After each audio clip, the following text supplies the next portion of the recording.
process. One of the great leaders of our time, together with the Secretary General, who was a partner in all of this, and that is Pope Francis. And Secretary General and Pope Francis worked very closely in the last few years so that one could arrive at this kind of global understanding. You'll recall that last year Pope Francis issued a remarkable document, his encyclical Laudato Si, which is so remarkable you can assign it in a graduate class in earth sciences, or in theology, or in philosophy, or in global economy, and you'll be getting the clearest possible thinking in all of those dimensions. Well, one of the privileges that I had of watching the unfolding events was to watch Pope Francis and the Secretary General work together in the past year. And it's no coincidence when they met in the Vatican, and then when Pope Francis came the morning of September 25th, 2015, and opened that day with an address that led all of the world leaders to stand up and by acclamation adopt the Sustainable Development Goals.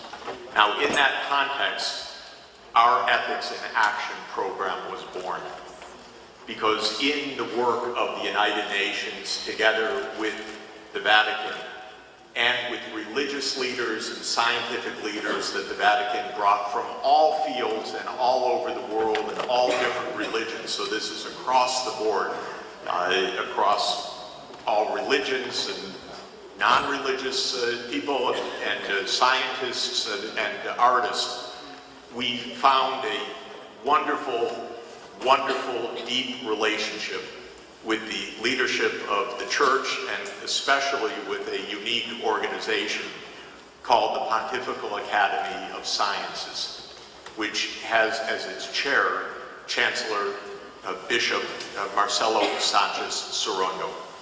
Now, that's a special organization. It was founded in 1603, and one of the founders was Galileo Galilei.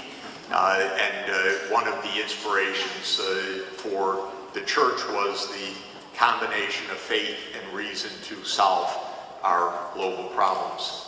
And in that context of the work in the lead up to the Sustainable Development Goals and Pope Francis's inspiration, we had several meetings together with leadership of major religions, and our friend William Bentley, the Secretary General of Religions for Peace, who brings together world religious leaders for peacemaking,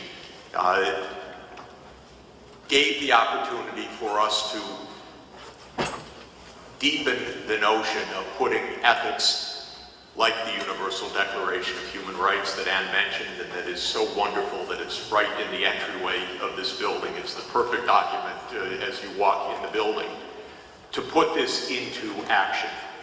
And so Ethics in Action was born and had its first meeting at the Vatican last month. And in that context, we decided that ethics in action belongs in all parts of the world, but where else but our home city and our beloved city of New York City. So tonight is also the first meeting of Ethics in Action for New York City. I'm going to say a bit more about that in a moment, but I've kept the Secretary General standing for a long time to explain that we are giving our first ever award of Ethics in Action conferred on Secretary General Ban Ki-moon for his unique and manifold contributions to the cause of sustainable development, peace, and human dignity. And it's given on behalf of Ethics in Action for Sustainable and Integral Development by Bishop Marcelo Sanchez Sorondo, and I'm lucky to have my name on the document also, Secretary General.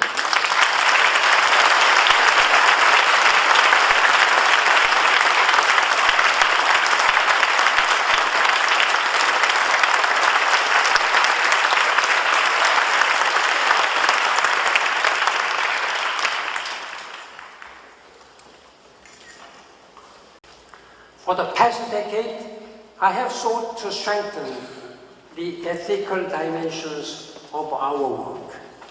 This is especially important at this time of divisiveness, when extremist groups and even many political leaders seem intent on pushing people into camps of us and them, or you and me. I have been urging leaders of the world, you have seen what has been happening in Europe, then please do not erect walls. Let us build the bridges between and among the people, rather than erecting walls. This is not what political leaders should do. The 2030 Agenda is not only our shared manifesto, but also a platform for cooperation. The same is true of the Paris Agreement. Together we can improve lives and strengthen the ethical and other bonds that link all societies in a profoundly interdependent world.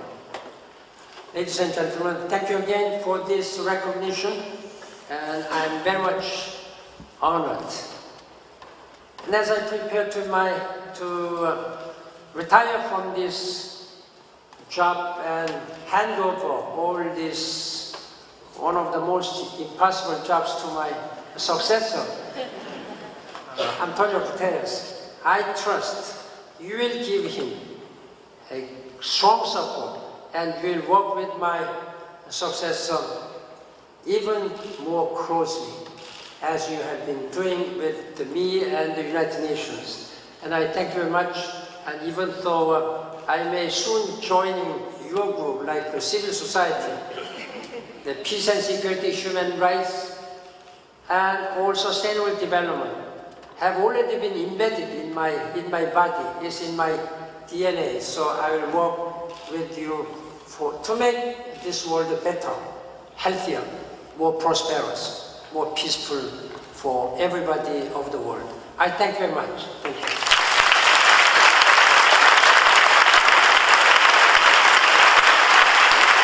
I have been asking the Security Council all the times why I do not challenge about veto power. That's a charter provision, so I cannot change unless you amend Charter of the United Nations. But whatever may happen, very seriously tragic things happen when Security Council issues a statement. There are presidential statement, press statement. All 15 member states have to agree without exception of any country. So one country can block this decision. And then Security Council is paralyzed. Then while many people have been killed in the secret and Syria and elsewhere, sometimes they cannot even condemn. It has been me, as a Secretary General, I have always been condemned. I have no such things. When I decide, I can issue, I can speak out. But when the General Assembly or Security Council, when they have to make a consensus decision, it takes time. For example, when North Korea detonated nuclear weapons, then still sometimes they cannot say anything. It takes sometimes 1 month or 2 months to say something. Then one cannot have a problem. That's what I have been urging as a Secretary General.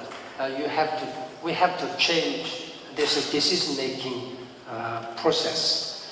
Of course, I should not be too much critical about the organization in which I have been working, and I have been really trying to change this. I have changed a lot, but still, decision-making process should be changed. That's one thing. As an outgoing Secretary General, I have become a little bit more vocal now. That's one thing which I can tell you. Thank you very much. The Brazilian Space Agency issued a report in the spring of 2020 that the forest fires were running at an unprecedented rate. The next day, President Bolsonaro fired the head of the Brazilian Space Agency. So we want inclusion as a moral principle, and we understand that a market system by itself is not going to deliver that. Markets can deliver many good things, but they will not by themselves deliver social inclusion. And we need environmental sustainability, the third pillar of sustainable development. Material progress, social inclusion, environmental sustainability. And the fourth pillar, and I'll end here, is peace and cooperation. We need to cooperate on the issue we're here today to discuss, on saving the earth, saving the major biomes of the world, whether it's today in the Amazon, or we could have had a meeting today on the mega flooding in the Himalayan region right now, which is killing thousands, also has roots in climate change and deforestation,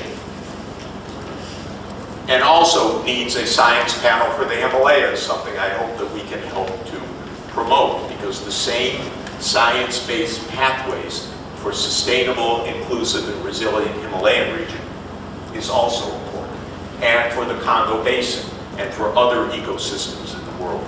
So let me stop here just to say I could not be more thrilled with how Carlos and his colleagues have led this process. They've done a magnificent job. We count next month on the start of the ability to implement it. I'm speaking politically.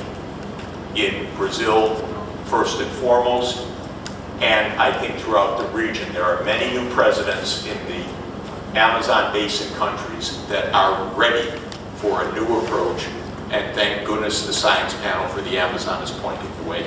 Thank you very much. Peace TV reporters have been active at the UN headquarters since 2010, the age of former UN Secretary General Ban Ki-moon. They are often invited to gather pictures and news about high-level meetings and events at the UN headquarters. We usually report live on the scene the events of dozens of countries, including the US, France, the UK, Israel, Germany, Russia, Egypt, Kuwait, Bulgaria, Ukraine, and Morocco, and the EU at the UN headquarters and their residences in New York. Our news reports have, in part, kept the international community up to date with the work of different governments so that people everywhere will know the great efforts and contributions of the UN to world peace, international affairs, and multilateralism.